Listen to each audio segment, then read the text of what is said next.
내가 글을 쓴 진짜 이유는 나 자신이 원하기 때문이었다.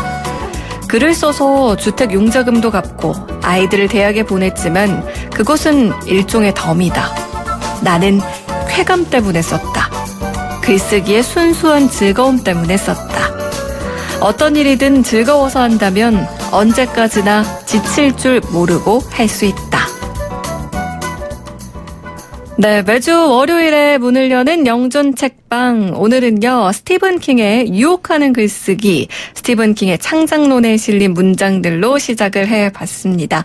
이 책 역시 청취자분 사연에 맞춤 책 처방을 해드린 그런 작품인데요.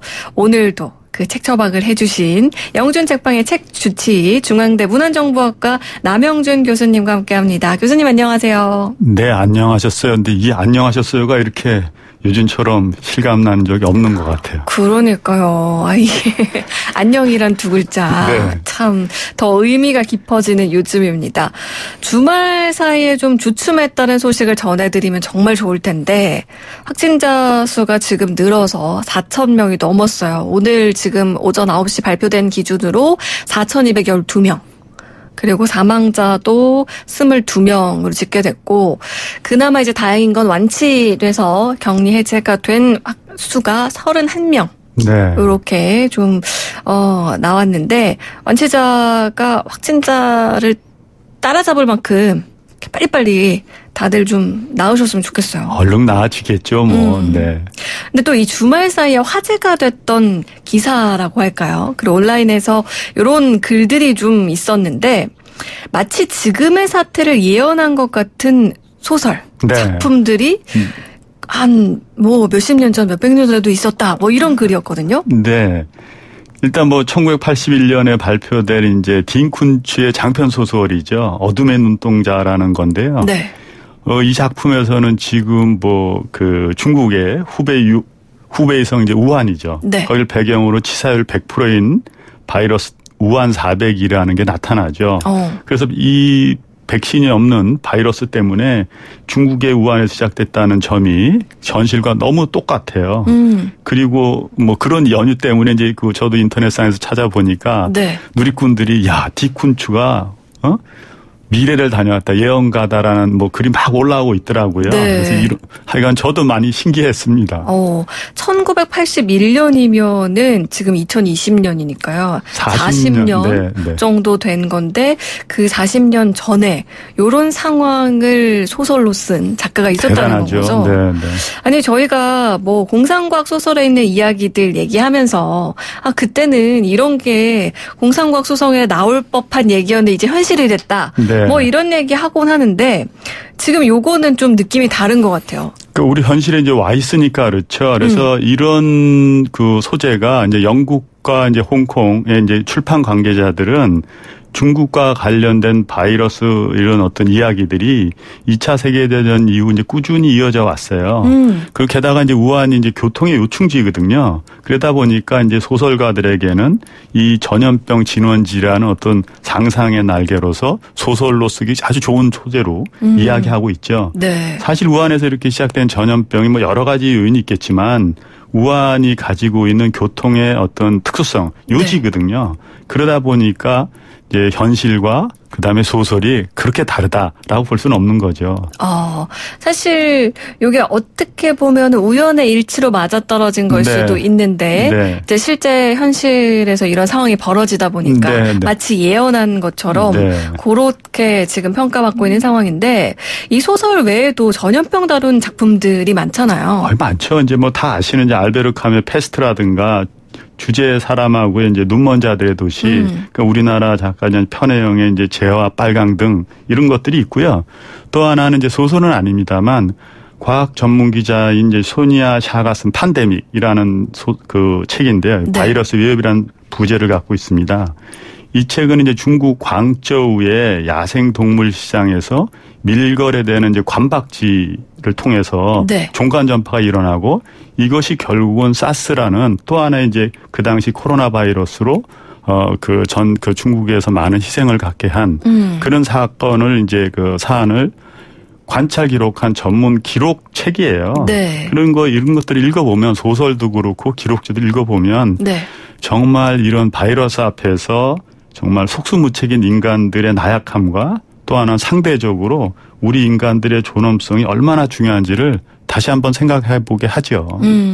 사실 소설 같은 경우는 그냥 어떻게 보면 허구가 좀 가미된 거다 보니까 네, 네. 참 우연의 일치라고 말할 수 있겠지만 말씀하신 것처럼 과학 전문 기자가 분석해서 쓴 네. 사스 때 일을 네. 그런 책 같은 경우에는 뭔가 지금의 사태와 비슷한 부분들을 발견하게 되면 네. 이제 많은 분들이 읽으면 좀 소름을 느끼시지 않을까? 소름도 돋지만 결국은 이제 우리 인간이 결국은 승리하는 거예요. 그래서 저는 이런 이제 공포 소설도 좋지만 그러니까 과학적 관찰 기록을 보면 결국은 인간이 얼마나 현명하게 대처하고 그다음에 결국에는 바이러스를 극복하고 또 하나는 이제 인간의 존엄성을 위해서 많은 사람들이 협력하고 이렇게 이제 결말이 나기 때문에 저는 개인적으로 조금은 침착하게 네. 조금은 이제 냉정하게 이런 소설을 읽으면서 우리 국민들이 조금은 안정했으면 하는 바람도 있어요. 막연한 불안감 대신 이런 과정을 거쳐서 사스도 이렇게 됐던 것처럼 이번에도 충분히 우리가 이제 물리칠 수 있다. 네. 그런 생각을 좀 해보면 좋겠습니다. 오늘 영준 책방의 사연 주인공 역시 이런 소설이나 수필을 쓰고 싶어 하시는 분이에요. 그동안 관심이 많아서 좀 쓰고 싶었는데 어떻게 시작해야 될지 막막하다 이런 분이었거든요. 네. 청취자분들도 1:1 사연 맞춤형 책 처방 받으실 수 있습니다. 샵 0945 우물정 0945 5번으로 문자 메시지 보내주시면 되는데요. 짧은 건 50원, 긴 건 100원. 또 모바일 어플 예스앱 채팅창, 유튜브 보이는 라디오 댓글창으로도 무료로 남겨주실 수 있습니다. 이런 상황인데 어떤 책이 좀 도움이 될까요? 라고 보내주시면 되거든요. 저희가 잘 갈무리해놓다가 다음 시간에 또 1:1 책 처방을 해드리도록 하겠습니다. 자, 그럼 2803 청취자님의 사연 소개해드릴게요. 학창시절 저는 문학소년이었습니다.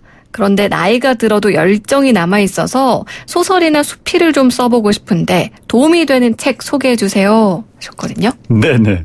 이제 이번 주인공은 이제 늦가기 작가 지망생이라고 봐지고요. 저 역시 이제 여자 총각 때 여자친구한테 잘 보이려고 되지도 않은 많은 시를 이제 끄적거린 시절이 있었죠. 네. 세상 어느 누가 연애할 때 혹은 실현했을 때 시를 한번 써보지 않은 사람이 있겠어요. 만약에 없다면 그거는 진짜 연애를 안 한 거라고 저는 생각해요. 네. 근데 이제 이런 건 근데 막연하게 이제 끄적거리는 거 습작이라 그러잖아요. 네. 그런 걸 해봤는데 이제 어느 정도 시간적 여유를 가져서 내가 한번 작가를 정식으로 한번 해보겠다라고 사연 보낸 2804님은 대단하신 거죠. 그렇군요. 이게 사실 막연히 누구나 나도 나중에 책 한 권 내보고 싶다라는 꿈을 갖곤 하는데 이제 시작해 보시려고 하는 거잖아요. 네. 청취자분께서 이 소설과 수필을 습작하면서 보면 도움이 될 만한 책 어떤 게 있을까요? 이제 글쓰기에 관련된 책은 도서관에 많이 있어요. 그런데 오늘 제가 소개시켜드리려는 책들은 나름대로 많이 고민하고 엄청 많이 찾아본 책들이에요. 네.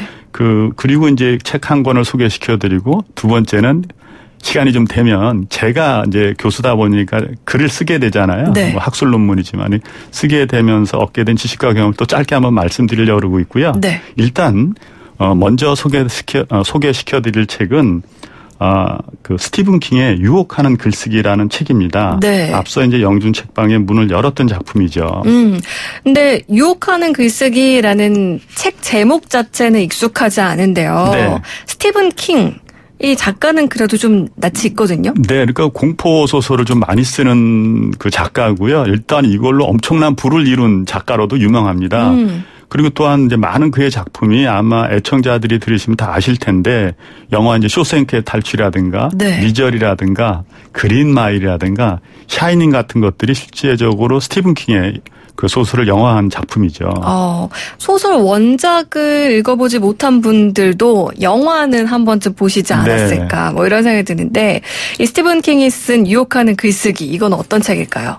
이 책은 이제 문학 작가를 희망하는 사람들에게 지침서로도 아주 의미가 있고요. 또 네. 하나는 그냥 내가 문학 작가를 지망하지 않더라도 스티븐 킹이 어떻게 글을 썼는지를 알게 되는 그 자서전적인 그 내용이기 때문에 책으로도 굉장히 재미있습니다. 네. 그래서 이제 영준 책방에서 이 책에서 어떤 부분을 소개할까를 많이 찾아봤죠. 근데 네. 뭐 저는 다라고 말씀드릴 수 있는데 그만큼 이제 2804님에게 이제 소개해서 가장 좋은 부분을 많이 이제 엄선해서 찾아왔어요. 네. 그래서 일단 조현지 아나운서님 좀 읽어주시면 고맙겠습니다. 네.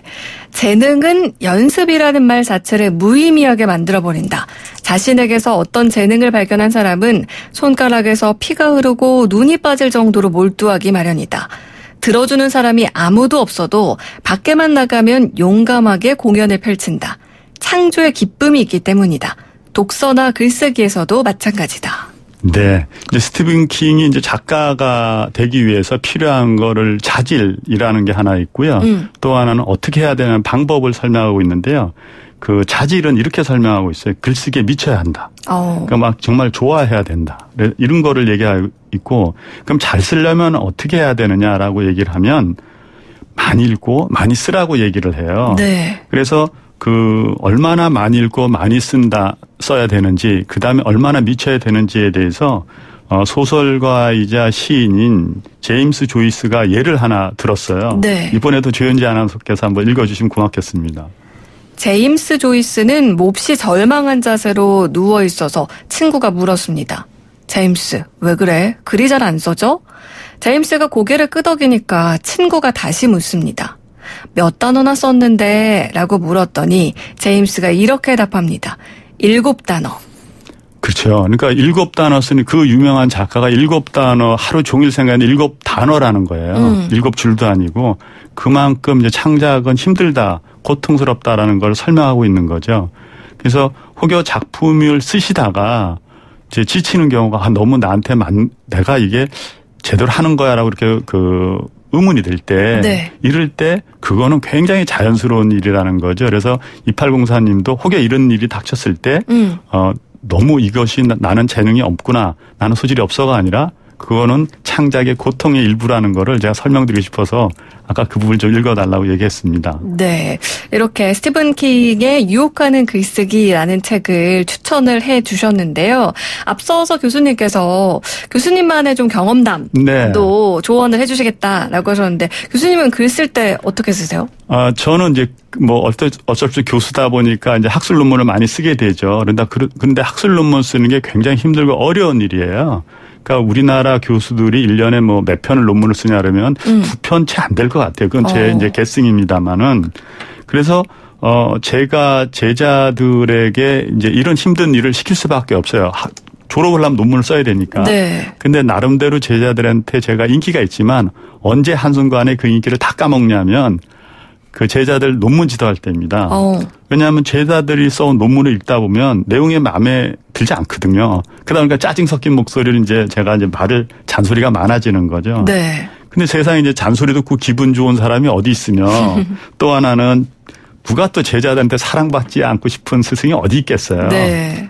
그런데 논문이라는 것에 대해서 왜 제가 이렇게 민감하게 반응하냐면 논문이든 글은 한번 발표하고 나면 영원히 가는 거고요. 또 그렇기 때문에 내가 잘 쓴 논문은 평생 살면서 나를 자랑할 수 있는 자랑거리이지만 거꾸로 못 쓰면 그건 평생 나에게 붙어 다니는 나쁜 의미의 꼬리표 멍해가 될 수 있기 때문에 네. 제가 이렇게 잔소리가 많아져요. 그건 뭔 뜻하는 거냐면 그만큼 글 쓰는 거에는 고통도 따르고 책임도 따른다는 걸 설명드리고 싶습니다. 근데 학위 논문은 말씀하신 것처럼 다른 작품보다도 특히나 더 중요할 것 같아요. 요즘에는 조금이라도 뭔가 비슷하면 표절 시비가 붙기도 하고요. 물론 학위 논문뿐만 아니라 네. 일반 작품들도 마찬가지긴 하지만 근데 이제 성격상으로 보면 작품으로 봤을 때는 문학 작품과는 약간 성격이 다르지 않을까요? 약간 정도는 많이 다르죠, 실제적으로는요. 네. 왜냐하면 학위 논문은 이제 증거적 글이잖아요. 네. 근데 이제 거기에는 이제 소설이 아니기 때문에 자신의 감정이나 상상을 넣으면 안 돼요. 그래서 논문 심사할 때 그 제자들의 가장 심한 꾸중이 뭐냐면 자네 내가 논문을 써오라 그랬지 소설을 써오라 그랬나? 이런 소리예요. 네. 그런데 실제적으로 학위 논문과 학술 논문이 꼭 같은 게 하나 있어요. 그게 뭐냐면 소설이든 학위 논문이든 남에게 읽히도록 쓰이는 거잖아요. 네. 근데 실제적으로 내가 이해하는 표현이나 단어, 말투를 상대방이 이해하지 못하면 그건 아무 소용이 없는 거죠. 그래서 나를 위한 글이 아니라 남을 위한 글이기 때문에 상대방을 특히 읽는 사람을 배려해서 글을 써야 한다는 걸 강조하죠. 그러니까 독자를 배려해서 글을 써야 한다. 네. 뭐 이런 말씀인데, 그러니까 작가를 꿈꾸는 청취자분께서 그동안 이제 문학 청년으로서 살아오셨다고 하셨으니까 네. 작품들은 많이 보셨을 것 같아요. 그러니까 이제 꾸준히 문장을 쓰는 연습을 하시면 좋을 것 같은데, 네. 이 문장 연습을 하고 난 후에 네. 이제 이거를 그냥 나만 쓰고 가만히 갖고 있으면 안 되잖아요. 네네. 요걸 어떤 식으로 좀 연습을 하면 좋을까요? 실제적으로 우리가 이제 학생들에게 연습시키는 거는 이런 겁니다. 내가 나 혼자 글을 다 쓰죠. 그렇지만은 그러다 보니까 내 이 글이 나만 익숙해요. 읽다 보면. 나는 다 이해돼요. 근데 실제적으로 남이 보면 어색한 문장이 굉장히 많아요. 그래서 저는 항상 이제 어떤 작품을 쓰고 나면, 제가 학위 논문이든 주례사이든 혹은 뭐 영유 책방의 이 원고이든 이런 것들을 제 아내에게 혹은 제 부인에게 가족에게 읽어달라고 꼭 얘기를 하죠. 그래서 만약에 이제 아내나 혹은 뭐 가족이 시간이 없다 그러면 제자들에게라도 읽어달라고 얘기를 합니다. 왜 그러냐 하면 나한테 너무 익숙하다 보니까 남한테 익숙하지 않은 일이 많기 때문에 그렇습니다. 그래서 꼭 잘 쓴 작품을 남한테 읽혀보시고 수정을 받는 어떤 나름대로의 과정을 거치다 보면 생각보다 좋은 작품이 나올 수 있다고 저는 생각합니다. 이제 저희 제작진 같은 경우도 항상 이제 방송이 끝나고 나면 이런 코너들이 저희가 인터뷰 전문이 네. 이제 포털 사이트에 올라가다 보니까 네. 제목을 뽑기도 하고 네. 그리고 이제 대화를 나눈 그 인터뷰 내용들에서 네. 오탈자가 있지는 않은지 그리고 이제 저도 제가 말하는 거를 네. 계속 뭔가 검토하면서 말하는 게 아니고 네. 이제 그 글로 다시 쳐진 걸 보면요. 네. 나한테 이런 말 습관이 있었구나. 네. 내가 이런 단어들을 많이 사용하는구나 이런 생각이 드는데 네. 이게 저는 말하면서는 전혀 못 느끼거든요. 자신은 못 느끼죠. 나한테 네. 너무 익숙해지니까. 그러니까 나는 이해하지만 보통 잘 쓴 논문은 뭐냐면 내가 익숙한 논문이 아니라 상대방이 잘 썼어 하는 논문이 잘 쓴 논문이거든요. 저는 작품도 마찬가지라고 생각해요. 그러니까 제가 쓰는 사투리가 있다니까요. 네. 근데 그 사투리 나만 쓰는 상대방은 이해하지 못하는 거죠. 그래서 그런 것들을 여러 사람들에게 읽혀보고 검증받고 이러는 것이 독자들을 위한 길이고 그다음에 이제 책을 읽는 사람들을 위한 길이라고 저는 생각합니다. 네. 2803 청취자님 어떻게 오늘도 책 처방이 도움이 되셨을지 모르겠습니다. 이번 책 처방을 계기로 또 좋은 글을 쓰시게 된다면 저에게도 알려주셨으면 좋겠어요. 영준 책방 남영준 교수님과 함께했습니다. 오늘 말씀 고맙습니다. 네, 감사합니다. 노래 한 곡 더 띄워드릴게요. SES 꿈을 모아서.